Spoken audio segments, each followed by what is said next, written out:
선생님한테 질문하려니까 떨리는데요.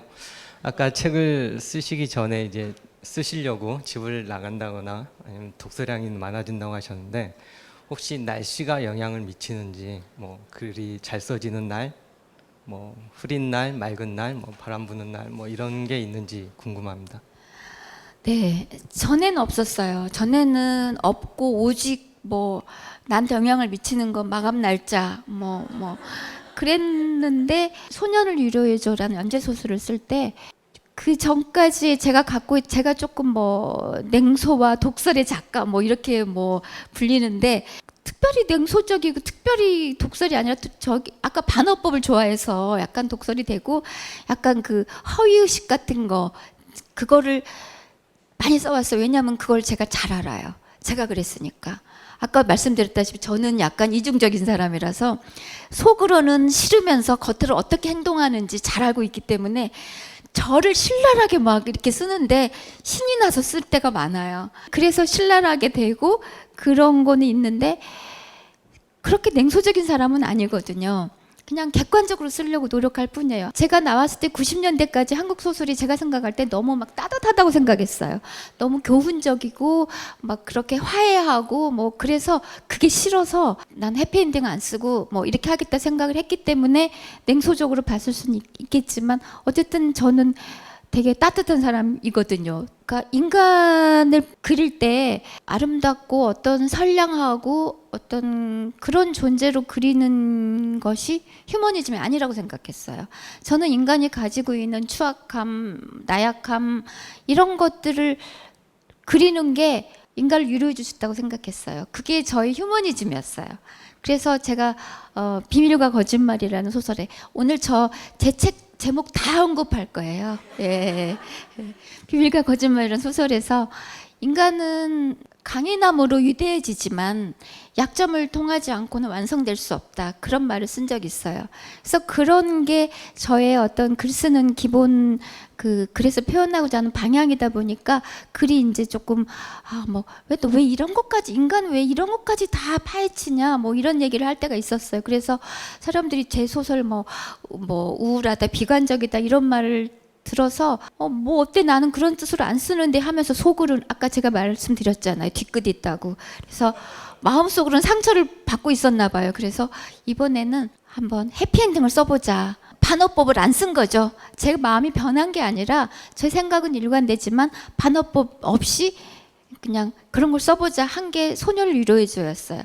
17살 소년을 쓰려고 하니까 소년의 첫사랑 같은 거 그런 얘기를 쓰고 싶었어요. 그래서 마음이 처지면 안 됐었어요.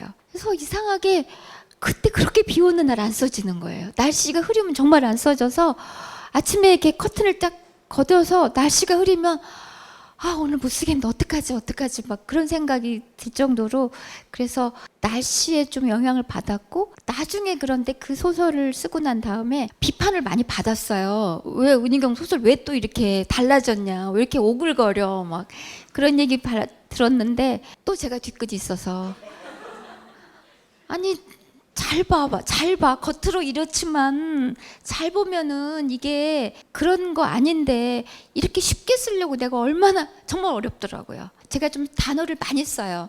제가 어떤 대학에서 국어국문학과에서 그런 연구를 했나 봐요. 어떤 소설에서 몇 개의 어휘를 사용하는가 몇 개를 이렇게 뽑아서 했는데 제가 이제 어휘를 제일 많이 쓰는 걸로 몇 개 중에서 그렇게 나왔다고 해요. 그래서 어휘를 좀 많이 쓰는 편인데 그 소설은 17살이고 굉장히 그 어법에 맞게 쓰려고 하고 그 짧은 문장을 쓰려고 하느라고 아주 되게 혼이 났어요. 저는 제 나름으로는 이제 그런데 뭐 문장이 유치하다 이런 말 들어가지고 그래서 한동안 나의 이런 그 실험적인 의도를 몰라주는 거 나는 인정받지 못한 작가야.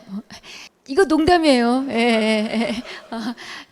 그런 포즈를 막 취하기도 하고 뭐 그랬었는데 올 3월 달에 파리에서 행사가 있었어요. 이 소년을 위로해줘가 이제 저 불어판이 나와가지고 거기 학생들하고 만나는 시간이 있어서 그런데 비행기에서 그 책을 다시 다 읽었는데 너무 잘 쓴 거예요. 예. 조금 길긴 하더라고요. 조금 길어서 내가 얼마나 공을 들였나 이런 생각을 한 게 아니고, 이게 인터넷 연재이기 때문에 아까 말했지만 비가 오고 흐린 날은 안 써지잖아요. 연재분은 올라가야 되잖아. 그러니까 진전을 안 시키고 그 전에 어떤 그 이야기를 조금 정밀 묘사로 들어가요.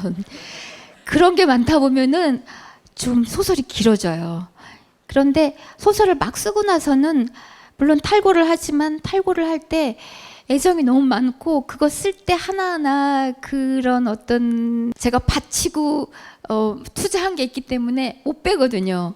사실 빼면 뺄수록 좋은데 그래도 당시에는 애정이 많아서 책이 좀 두꺼워졌다는 생각은 드는데 뒤늦게 재밌게 읽었거든요. 근데 어쨌든 그때 좀 날씨 같은데 영향을 좀 받았던 것 같아요. 근데 날이 좋은 날 놀러 가고 싶다 뭐 그런 생각은 안 들어요. 그러니까 저는 저의 모든 일상의 최고의 어떤 컨디션을 오로지 문학에 바치고 있어요. 네, 이거 반어법인데. 그렇습니다. 책 읽으실 때 책에 메모를 하거나 책을 접거나 좀 지저분하게 만들면서 읽으시는지 아니면 최대한 깨끗하게 읽으시는지, 그리고 혹시 이북 같은 것도 읽으시는지 그런 게 궁금했습니다. 예전에는 제가 옛날 사람이라고 했잖아요. 예전에는 책에다 뭐 긋지를 않고 책을 깨끗이 보는 게 책을 존중하는 것 같았어요. 그리고 한편 뭐 거기다 뭐 줄 그어 놓으면 저를 들키잖아요. 다른 사람이 누군가가 볼 때.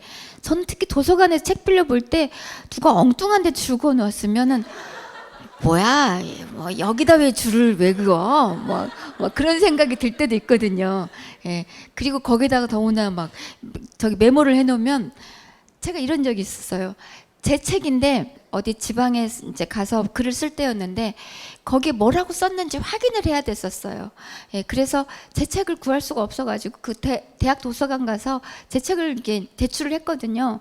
그런데 특장이란 말이 있어요. 어떤 그 주인공이 사진을 찍었는데 사진이 잘못 나온 거예요. 그래서 인물의 특장을 반영하지 못했다 뭐 이렇게 이제 투덜거리는 부분이 있는데 누가 착 줄 긋고 특징 이렇게 써놨더라고요.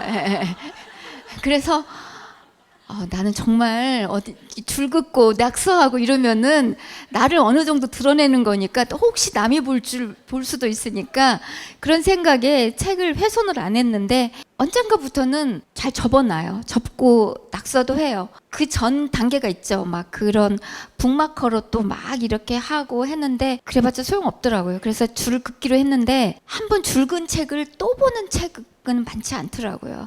그래서 내가 줄을 그었다는 어떤 그런 의식이 중요한 것 같아요. 예. 제가 최근에 20년 만에 이사를 갔어요. 한 집에서 살다가. 당연히 이제 책 때문에 큰 일이 벌어졌죠. 책을 이제 정리를 해야 되는데 책을 못 버리겠는 거예요. 근데 보니까 제일 많은 게 동료 작가들의 책이에요. 그래서 제가 작가 생활을 이제 20년 넘게 하니까 가령 어떤 작가가 계속 책을 낼 때마다 그 작가의 책을 이제 내가 갖고 있다 그러면은 보통은 뭐 10권 다 넘어요. 그래서 한 작가의 책이 10권, 15권쯤 되면은 전화를 해보자. 내 책 다 갖고 있어? 물어봐갖고 아니 3권만 골라놨어. 그러면 나도 3권만 골라야지. 그래서 한 친구한테 전화를 해서 집 좁은데 내 책 내가 지금 13권 냈는데 내 책 다 갖고 있는 거 아니? 내가 계속 보내주긴 했지만 다 갖고 있는 거 아니지? 그랬더니 그걸 기대해 이러더라고요. 예. 그래서 제가 용기를 가지고 쌓아놓긴 했는데 아직 그 책을 버리진 못했어요. 어쨌든 간에 책을 버리는 게 이렇게 좀 힘든 일이잖아요. 근데 제가 최근에 황정은 작가의 디디의 우산이라는 책을 보니까 와, 그 굉장한 팁이 있더라고요. 그 책을 2,000권만 남기고 계속 이제 솎아낸다고 해요. 그런데 놀랍게도 설국이나 그 스토너 같은 거 제가 좋아하는 책이 뭐 작년까지는 살아남았지만 올해는 미안하지만 퇴출. 그래서 저 정도 독해야지 책을 그렇게 가꾸실 수 있구나 하는 생각을 했지만 더 큰 반성을 한 게 책을 한 권을 살려면은 한 권을 없애는 태도로 해야지 책이 늘어나지 않는다는 거예요. 그래서 제가 책이 이렇게나 많은 이유를 알았어요. 제가 책을 많이 안 읽었더라고요. 막 읽고서 버리려고 하다 보니까 지금 책 정리가 전혀 안 되고 있어요. 이 북은 그런데 열린 책들의 그 세계문학 전집은 샀는데 다른 책을 어쩌다 보기는 하는데 종이책이 지금 그래도 훨씬 더 익숙해요. 저 여행 갔을 때는 편한데 집에서는 또 어떤 물성이 있잖아요. 책이 주는 그런 게 있어서 책 만지는 걸 더 좋아합니다. 작가님께서 13권의 책을 쓰시면서 장편, 단편 골고루 써주셨는데 혹시 장편을 쓰실 때랑 단편을 쓰실 때 좀 방식이 다르시거나 아니면 장편이나 단편이 작가님한테 갖는 뭐 의미라던가 그런 느낌이 좀 다 차이점이 있는지 좀 그런 부분들이 좀 궁금합니다. 어쨌든 장편은 이야기가 강해야 되니까 복잡한 인물과 복잡한 이야기가 있는 거겠죠. 단편은 거기에 비하면 단순히 분량 차이가 아니라 더 새로운 생각들, 아이디어라고 할까? 더 강렬한 것들? 그런 것 같아요. 그리고 예전에는 저는 사실 신춘문예에 중편으로 당선됐어요. 중편으로 당선은 됐지만 중편에 대한 어떤 장르를 정확히 몰랐던 것 같아요. 조금 단편보다 긴 이야기라고 생각했던 것 같아요. 하지만 그런 분량의 문제가 아니라 빛으로 치면은 짧은 섬광 그런 게 있어야지. 단편은 있어야 쏘아주는 어떤 섬광 같은 게 있어야 되고 장편은 길게 막 조망하는 어떤 그런 게 있어야 되고 그리고 중편은 중간이 아니고요. 또 중편에 해당하는 어떤 이야기의 어떤 스케일이 있다고 저는 생각을 해요. 이제는 알 수 있어요. 그 화랑에 가서 그림을 보고 있는데 정물화를 보는데요. 갑자기 그런 생각이 들었어요. 뭐하러 사과하고 식탁보하고 병을 저렇게들 그렸을까? 그런데 그거를 딱 보는 순간에 이건 단편 소설이구나 이런 생각이 드는 거예요. 그러니까 자기가 세상을 해석하는 그 화가가 어떤 세상을 해석하는 구도, 빛깔, 어떤 형태 이런 것들이 굉장히 그 화가마다 다르더라고요. 그래서 그런 어떤 아이디어나 발상의 날카로운 단면을 본 기분이랄까요? 그래서 정물화가 단편 소설이라면 풍경화나 그런 것들은 장편 소설이 아닐까 그런 생각을 좀 단순하게 해본 적이 있어요.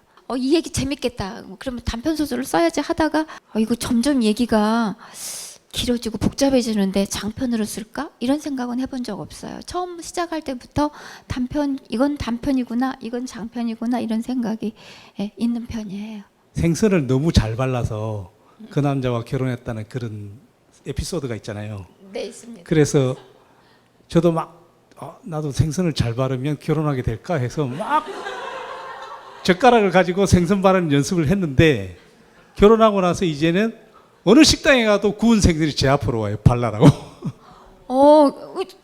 좋은 거 아닙니까? 지금 어쩔 때는 너무 힘들어요. 먹고 싶은데. 그래서 그 지금 생각이 혹시나 부군께서 생선을 잘 바르시는지 이런 것도 또 갑자기 궁금해지네요. 자기 먹을 건 잘 바르는 것 같아요. 작가들마다 조금 이렇게 좀 스타일이 다른데 어떤 작가는 디테일 별로 중요하게 생각 안 하고 캐릭터에 집중한 작가들도 있고 어떤 작가는 사건에 집중한 작가들도 있고 스타일 다르겠는데 저는 디테일에 굉장히 집착해요. 그 캐릭터에서 생선을 못 바르면은 안 됐을 거예요. 그렇게 어필을 했어야 됐을 거예요.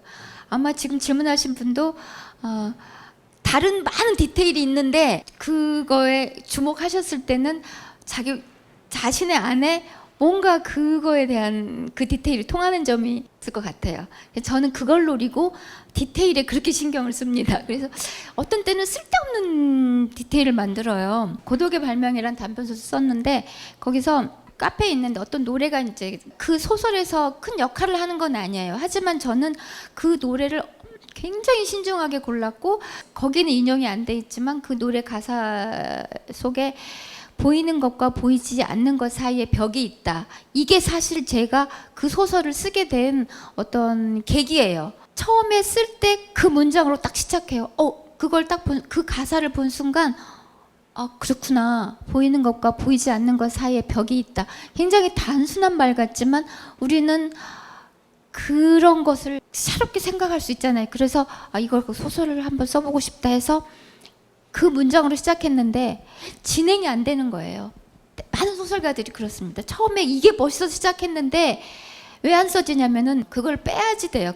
그게 멋있었다고 해서 그 얘기를 쓰려는 게 아니에요. 내 속에 무슨 이야기가 있어서 그게 계기가 됐는지 알 필요 없고 그 다음부터 그거 빼고 그 다음에 진행되는 얘기가 진짜 내가 쓰려고 했던 이야기에 거기서부터 풀려요. 근데 그걸 살리려고 이거 멋있단 말이야, 이거 빼면 안 돼 하고 있으면 얘기가 안 풀리거든요. 그래서 그걸 빼긴 뺐지만 저는 어떻게든 이거를 살리고 싶은 거예요. 그래서 뭐 그 노래 가사를 약간 이렇게 연상시키는 걸 썼는데 정말 아무도 알아주지 않고 아무도 중요하지 않는데 어떤 독자가 그걸 저한테 물어본 적이 있었어요. 그거 혹시 이 노래 아닙니까? 그래갖고 제가 오직 한 사람만 알아봐 줘도 디테일이란 건 그런 거니까 그렇게 또 저기 뒤끝을 달래고 그랬습니다. 작가가 돼서 좋은 점 중에 하나가 좋아하는 작가를 만날 수가 있어요. 제가 좋아하는 소설가들 하고 심지어 친해질 수도 있어요. 그래서 어쨌든 제가 만나본 작가들은 자기가 제일 잘 쓴다고 생각해요. 근데 그게 없으면 이게 얼마나 두려운 일이에요. 내가 쓴 글을 누가 읽는다는, 내가 알지 못한 누군가가 내 속마음을 다 안다는 건데 내 생각을 다 읽힌다는 건데 어쨌든 그런 정도의 자기를 지지하는 그런 거는 있어야지 글을 발표할 수 있는 것 같아서 용서하는데 그 예민함이 우리가 아까 제가 계속 얘기한 그냥 중력의 방향대로 그냥 늘어져 버리는 게 아니라 어떤 우리가 살아있는 유기체로서의 그리고 남하고 같이 사는 문명인으로서의 그런 어떤 긴장과 업데이트를 계속 해준다는 생각을 하게 됐고 그 얘기로 강연을 마무리할까 합니다. 하지만 제가 기대했던 질문이 있는데 제가 아까 검색을 해봤다고 했잖아요. 제 셀프 검색을. 그냥 어떤 분이 그렇게 얘기했던데 오늘 가면 이런 거 질문해야지. 그분 안 오셨나 봐요. 새 소설 언제 나오는지 질문해야지. 그런 질문이 있던데 대답을 준비해 오기까지 했는데 제가 장편소설 연재가 작년 5월에 끝났어요. 그래서 지금 1년이 됐는데 지금도 그 소설을 못 내보내고 있는데 너무 허점도 많은 것 같고 근데 그런 생각은 언제나 하는 생각이에요. 일단 활자화 돼야지 자신감이 붙는 거거든요. 소설을 옛날에는 막 내면은 빨리 내고 싶고 그런 마음이 많았는데 이런 책을 내는 게 의미가 있을까 이런 생각 이런 질문을 스스로한테 막 하게 돼요. 누군가가 책 언제 나옵니까? 이런 말 하면은 그런 게 되게 용기가 나요. 작가가 참 하찮죠. 그런데 이렇게 서로 소통하는 것에서 뭔가 서로 기운을 주고받는 그런 시대가 된 것 같아요. 오늘 저는 이 자리에서 기운을 좀 많이 받아가고요. 부지런히 써서 올 상반기에 내도록 상반기가 얼마 안 남았구나. 몇 달 안에 내도록 해보겠습니다. 감사합니다.